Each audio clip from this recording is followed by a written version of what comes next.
Bonjour à toutes et à tous et bienvenue dans cette matinale. Très heureux de vous retrouver en ce mardi 2 décembre pour vous accompagner pour une nouvelle demi-heure. 30 minutes d'actualité 100% vendéenne, d'informations pratiques et de divertissement proposés par les équipes de TV Vendée. À mes côtés en régie, Julien que je salue bien évidemment. Si vous souhaitez vous aussi faire partie de cette émission ou en réagissant, un numéro de téléphone, le 06 84 54 77 23. Il vous permet notamment de répondre à la question du jour que je vous poserai dans quelques instants ou bien tout simplement de nous donner la météo qu'il fait chez vous au réveil.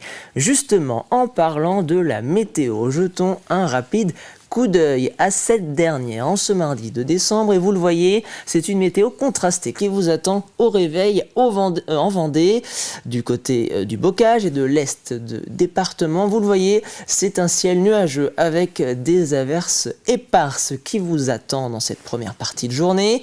Un peu plus clément du côté du littoral, 11 degrés sont attendus avec des possibles éclaircies à votre réveil. Et puis en ce qui concerne la météo de cet après-midi, vous allez le voir, les températures grimpent petit à petit, 10 degrés dans les terres, 13 degrés en bord de mer avec quelques pluies éparses aux quatre coins dans la Vendée, mais des nuages qui se font moins présents. Justement, nous avons ces belles images qui nous viennent tout droit de la Roche-sur-Yon, la place Napoléon qui se réveille tout doucement et vous le voyez avec un ciel légèrement voilé. Nous parlions du littoral, justement, un coup d'œil à vos marées du jour, direction Beauvoir-sur-Mer. Tout d'abord, et le passage du Gois, la basse mer était prévue ce matin à 8h12. Vous l'avez compris, la mer se rapproche donc petit à petit de la côte vendéenne pour une pleine mer prévue à 14h26, coefficient 73 à 79. Du côté de la Tranche-sur-Mer, côté basse mer, c'était à 7h53. La pleine mer est-elle prévue à 14h30. Les coefficients montent petit à petit, 73 à 79 aujourd'hui. Vous avez peut-être choisi de prendre la voiture ce matin pour aller faire vos courses, pour aller au marché ou pour aller déposer vos enfants. Direction Saint-Hermine et la D137 avec les premiers chantiers de la journée. Sur la D137, direction Chantonnay, des travaux d'enfouissement de lignes électriques. Un chantier prévu jusqu'au 24 décembre. Une circulation alternée vous attend donc sur cette route.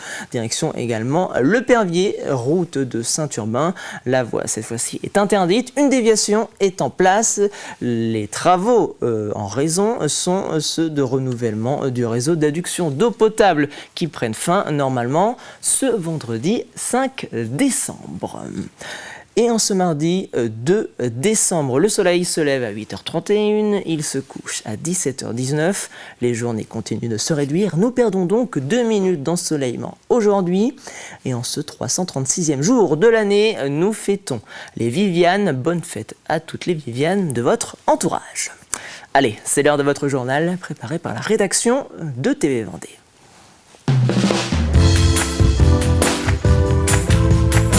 Et on commence ce journal avec ce joli cadeau de Noël fait aux joueurs du Vendée Fontenay Foot. Hier soir avait lieu le tirage au sort de la 32e de finale de la Coupe de France de football au Parc des Princes à Paris. Et comme un signe, les Fontenaisiens, présents sur place d'ailleurs, tombeurs le week-end dernier de Châteauroux, ne pouvaient pas espérer meilleur tirage car ils affronteront le Paris Saint-Germain au prochain tour. Une rencontre prévue le week-end du 20 décembre prochain. Les deux autres clubs vendéens, encore en lice, que sont les Herbiers et les Sables d'Olonne, ont eux aussi hérité d'un club professionnel évoluant en Ligue 1. Le VHF recevra le SCO d'Angers et les Sables, les Bretons du Stade Rennais. Un grand week-end de football donc en perspective qui s'annonce en Vendée juste avant les fêtes de Noël. Une autre fête, cette fois-ci celle des 10 ans de la maison de santé de Noirmoutier. Créée en 2015, elle avait pour objectif de rassembler les professionnels de santé disséminés aux 4 coins de l'île afin d'améliorer la prise en charge et le suivi des patients du territoire. Elle a également permis aux différents praticiens de coordonner leur action sur l'île. Un reportage signé Élise Blanchard. Il y a 10 ans, c'était un pari. Aujourd'hui, c'est une réussite collective qui a transformé la vie médicale de l'île. En une décennie, la maison de santé de Noirmoutier a repensé l'organisation des soins. Des professionnels autrefois éparpillés travaillent désormais ensemble, partagent leurs compétences et assurent une prise en charge plus cohérente pour les habitants. On a appris à se réunir. La maison de santé, c'est quand même 129 réunions par an entre différents professionnels de santé. Alors, on n'est pas tous aux 129 réunions. Voilà, c'est des actions de santé publique qui ont été mis en lumière lors de la crise Covid et du lancement d'un centre de Covid ou d'un centre de vaccination, mais qui sont au quotidien, par exemple, la participation à Octobre Rose, à Mars Bleu avec le côlon géant. Au centre de cette évolution, le travail pluridisciplinaire. Des professionnels qui unissent leurs compétences pour offrir une prise en charge plus fluide et mieux coordonnée aux habitants de l'île. C'est très précieux le travail pluriprofessionnel. On a déjà des dossiers communs, ça c'est précieux pour nous, c'est précieux pour les patients. Vraiment en termes de continuité, c'est précieux. Et puis on fait notamment des staffs, des temps d'échange informels, mais aussi très formalisés. Tous les vendredis, on se retrouve, ça permet de discuter ensemble des patients, d'avancer s'il y a des situations complexes. L'été, la maison de santé assure pleinement son rôle de service public. Face à l'affluence massive, les équipes se renforcent pour répondre à la demande. Notre rôle de service public, là justement, l'été, il s'inscrit complètement, et en tous les cas, il devrait s'inscrire complètement dans une stratégie ou dans une économie touristique. Ça, c'est tout à fait évident. Je pense qu'aujourd'hui, effectivement, l'affluence importante sur l'île de Noirmoutier, et pas uniquement sur la période estivale, mais on le voit bien aussi sur, je dirais, la pérennité de certaines habitations qui passent de résidences secondaires à des résidences principales, c'est aussi puisque on a un tissu sanitaire aujourd'hui qui est dynamique, qui est actif et qui est en capacité d'absorber ces nouveaux arrivants. 10 ans après sa création, la maison de santé de Noirmoutier continue d'assurer la coordination des soins sur l'île toute l'année, malgré les défis saisonniers. Autre collaboration officialisée récemment, celle entre le préfet de la Vendée, la procureure de la République de La Roche-sur-Yon, le président du département et le SDIS 85. Tous ces acteurs viennent de signer le protocole féminicide, prise en charge des mineurs, à l'issue du comité local d'aide aux victimes. Un document qui devrait permettre une meilleure coordination des services en cas de féminicide. À l'origine nationale, ce dispositif bénéficie d'une déclinaison vendéenne. D'une part, le fait qu'il soit élargi aux mineurs exposés à des violences conjugales graves, empêchant le parent victime de le prendre en charge. Deuxième spécificité pour ce protocole vendéen, eh bien, c'est la formation des professionnels, des acteurs de terrain, notamment dans la prise en charge de mineurs gravement traumatisés. Et c'est aussi le centre de psychotrauma qui va pouvoir apporter son soutien dans la formation des professionnels. Et une prise en charge existait, mais les acteurs de terrain n'avaient pas ce cadre maintenant très structurant défini par des fiches d'action très pratico-pratiques. Et puis surtout, on se dit, on est en place, on a mis des choses, des process, mais lorsqu'on est amené à changer de poste ou à être remplacé, il faut des écrits, il faut qu'on puisse s'engager collectivement. Il est formalisé et surtout, il prévoit des retours d'expérience, notamment suite à un déclenchement pour voir ce qui a fonctionné, moins bien fonctionné et encore s'améliorer. La Vendée qui compte à ce jour 2 féminicides en 2025 selon le tribunal de La Roche-sur-Yon. L'actualité en Vendée, c'est malheureusement ce feu d'habitation qui s'est déclaré hier sur la commune de Talmont-Saint-Hilaire aux alentours de 22h30. À leur arrivée, les sapeurs-pompiers ont été confrontés à un violent feu sur une maison de 110 mètres carrés de plein pied, totalement embrasés avec un fort risque de propagation aux habitations voisines. Leur action a permis l'extinction de l'habitation afin d'éviter la propagation au moyen de 3 lances dont une sur échelle. Lors de la reconnaissance à l'intérieur de la maison, ces derniers ont retrouvé 2 corps carbonisés. L'élu d'astreinte ainsi que la gendarmerie étaient également présents sur les lieux. Direction les Sables d'Olonne, où se déroulait le week-end dernier le championnat départemental d'échecs de jeune catégorie.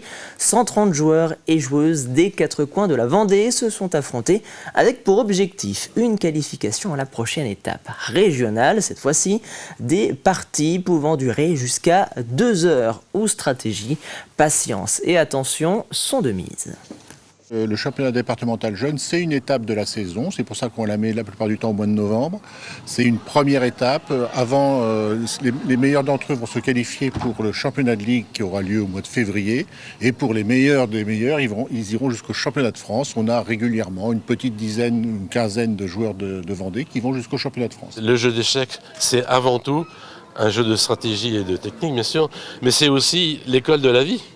C'est une prise de décision à chaque instant sur l'échiquier. Et c'est ça qui est extraordinaire chez les petits. Ils ont cette capacité de changer de stratégie du jour, enfin une minute après. Non, c'est extraordinaire. Oui, c'est mon premier tournoi en vrai. Du coup, j'étais un peu excitée, mais à la fois stressée, vous voyez, mais ça va. Moi, c'est mon 2e tournoi, j'en ai déjà fait un, mais en équipe. Du coup, là, c'est mon premier tout seul. Et oui, en fait, on apprend beaucoup plus. Et c'est rigolo, en fait, parce que tu t'affrontes des joueurs nouveaux. J'ai passé énormément de temps à jouer. Dans ma tête, je préparais mes coups. Le soir, je regardais le plafond, j'étais en mode ouais, comme dans le jeu de la dame. Je réfléchissais à ce que je pourrais faire comme ouverture. J'ai fait plein de parties, voilà.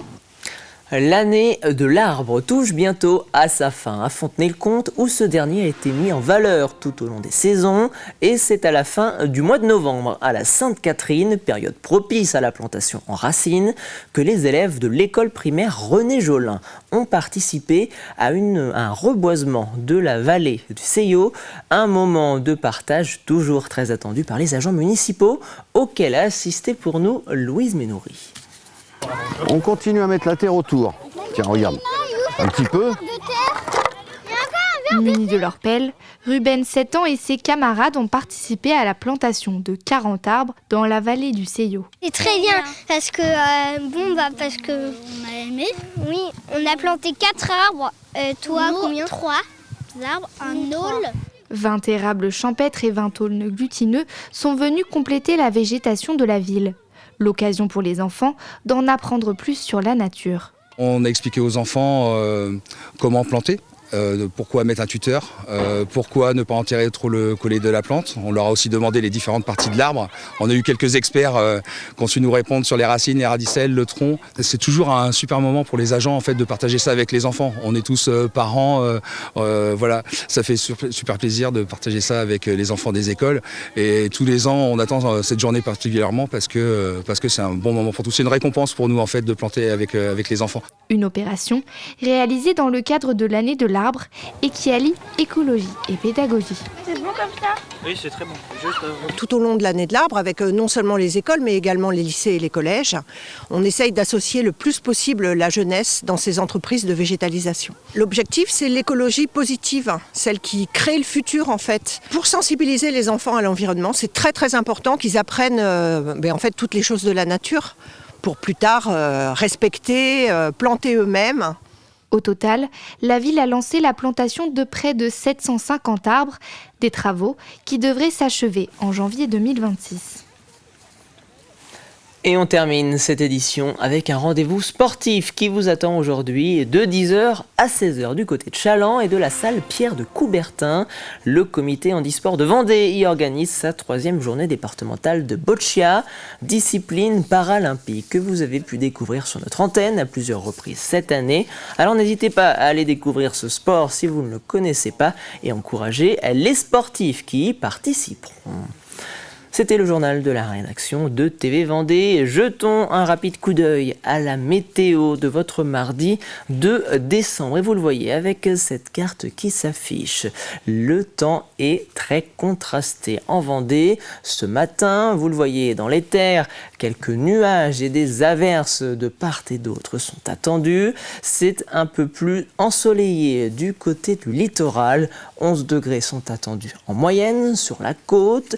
Et si nous regardons la météo de cet après-midi, vous allez le voir, le mercure grimpe légèrement. 10 degrés attendus dans les terres, 13 degrés dans l'ouest de la Vendée. Et même si les nuages disparaissent petit à petit, il est possible que quelques averses persistent en Vendée cet après-midi. Comme chaque jour, nous vous posons une question liée à l'actualité vendéenne ou à votre quotidien. Celle du jour est en lien avec un reportage que nous avons proposé hier sur notre antenne. Comment jugez-vous les locaux qui accueillent votre association ? Nous étions hier aux Herbiers où va être inauguré dans quelques mois un lieu d'accueil de nombreuses associations sur la commune.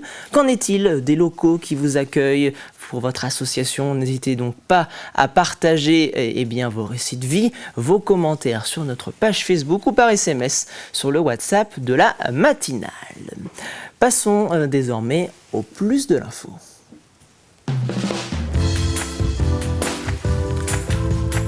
Un plus de l'info consacré ce mardi 2 décembre à la question de l'accompagnement des femmes victimes de violences en Vendée. Le CIDFF, le Centre d'information sur les droits des femmes et des familles, est un acteur primordial sur cette question. Il est au cœur de ce nouveau plus de l'info.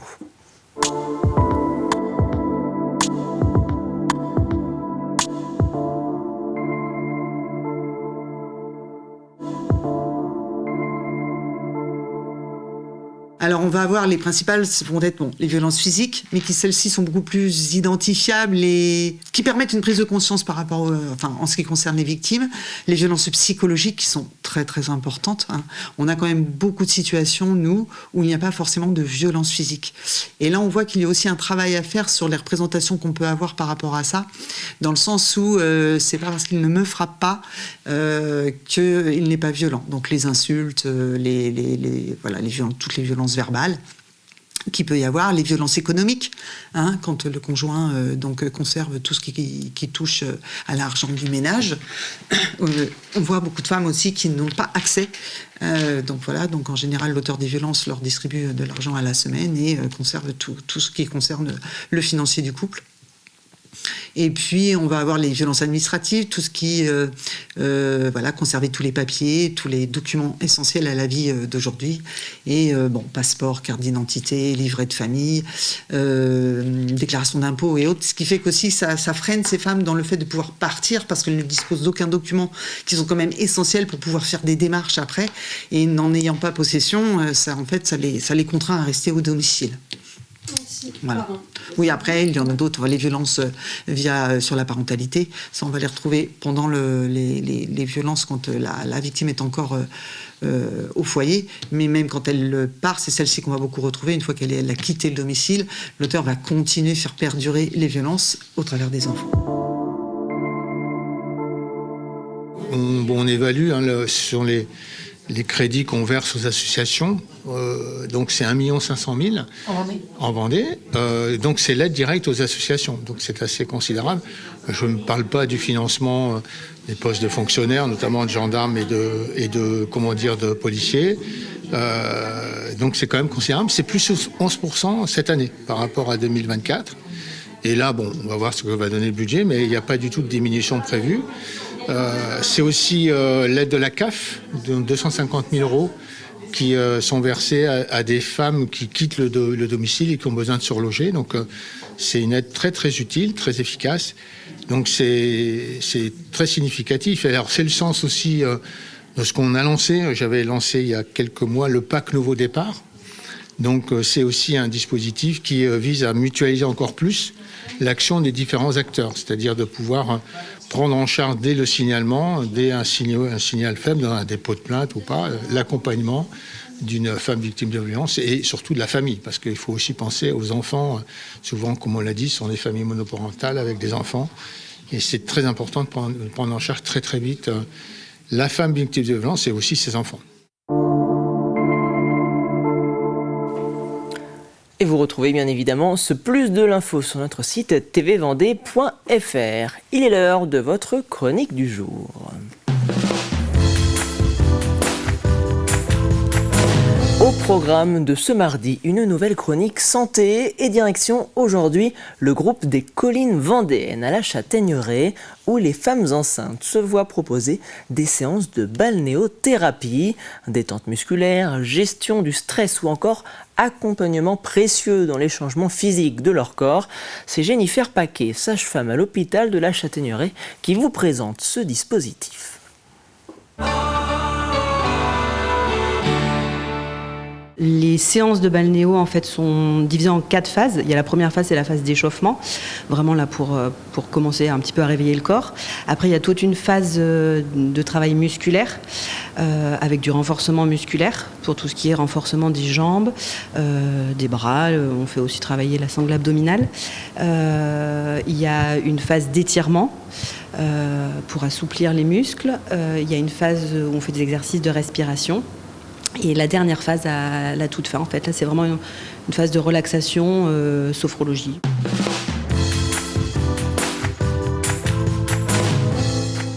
Concrètement, la balnéothérapie pendant la grossesse, ça aide vraiment à améliorer tout ce qui est les maux de la grossesse, tout ce qui est problème de jambes lourdes circulatoires. Ça aide vraiment tout ce qui est les problèmes d'œdème aussi.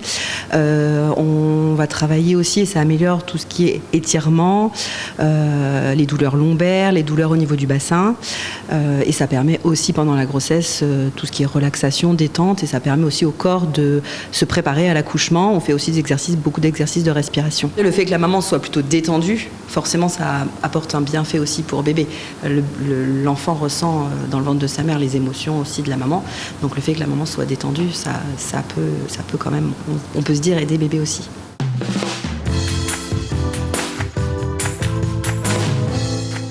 Nous, c'est complètement inscrit dans la préparation à l'accouchement.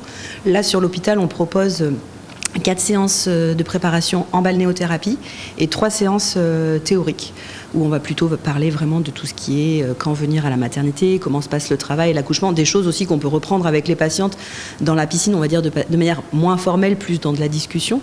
Mais nous, on propose 4 séances en piscine. Après, toutes les patientes pour qui c'est des 2e, 3e ou plus enfants qui ont déjà fait les séances théoriques et qui ne souhaitent pas les refaire, on est assez adaptable et si elles veulent faire en fait toutes leurs séances dans la piscine, on s'adapte pour répondre à leurs besoins. C'est bien si les séances sont régulières. Nous, c'est une fois par semaine quand c'est possible pour les patientes aussi. On essaie de leur donner une séance toutes les semaines.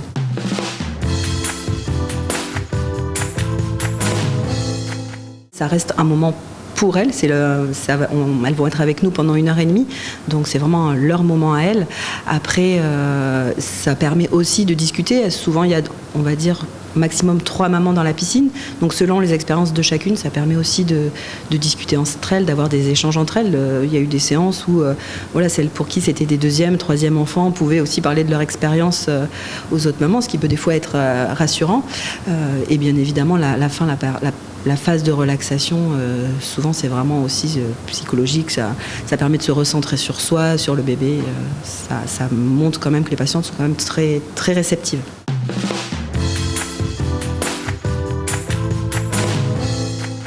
Nous, c'est vrai qu'ici, la balnéothérapie, oui, elle s'intègre complètement dans le suivi des patientes. C'est vrai qu'on est que 2 sages-femmes à intervenir sur la Châtaigneraie, donc ça fait une équipe réduite.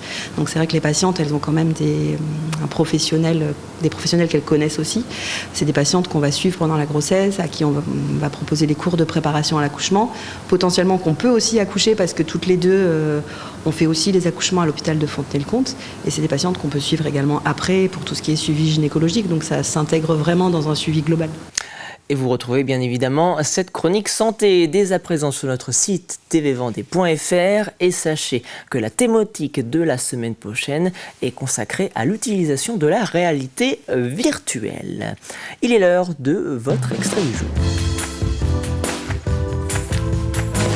Tous les matins, nous vous présentons un extrait d'une émission du jour diffusée sur TV Vendée, émission de culture, d'histoire ou encore d'actualité. Aujourd'hui, l'extrait du jour est consacré à l'émission Effervescence, présentée par Catel Lejeune.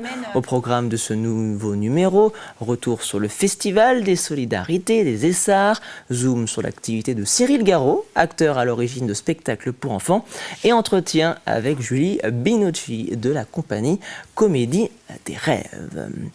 Nous approchons de la fin de cette matinale, c'est donc l'heure de votre café cuisine.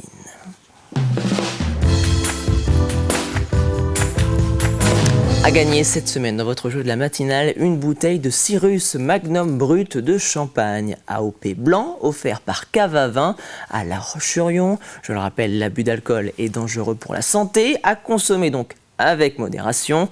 Et pour gagner cette bouteille, voici la question à laquelle il vous faudra répondre cette semaine. Quel navigateur vendéen du XVe siècle, auteur d'un célèbre guide maritime, a donné son nom à la nouvelle embarcation de la gendarmerie maritime?